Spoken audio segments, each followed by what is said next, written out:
টোনের দুটো কাতান বেনারসি দেখো, একদম ওপেন বর্ডারে, ভীষণই সুন্দর। এই থাকছে আঁচলের পোর্শনটা, আর এই যাচ্ছে পার।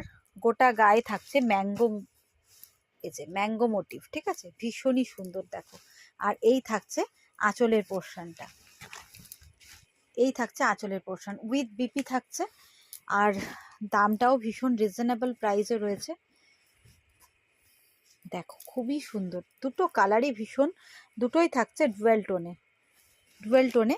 1650 থাকছে প্রাইস, দুটোরই প্রাইস থাকছে 1650, 1650 থাকছে প্রাইস। ভীষণ সুন্দর দেখো, এরকম বর্ডার থাকছে ম্যাঙ্গো মোটিভ, আর সাইডে পুরো এরকম বর্ডার থাকছে, আর সুন্দর রিচ পাল্লা থাকছে, আর ব্রোকেট ব্লাউজ পিস থাকছে। এই যে এরকম ঠিক আঁচলের মতোই ব্রোকেট ব্লাউজ পিস। এটা থাকছে ব্লু আর রানির একটা ডুয়েল টোন, আর এটা থাকছে গ্রিন আর রানির একটা ডুয়েল টোন। অসাধারণ দেখতে দুটোই। ভালো লাগলে স্ক্রিনশট নিয়ে ঝটপট হোয়াটসঅ্যাপ করো। ভীষণ সফট আর দারুণ।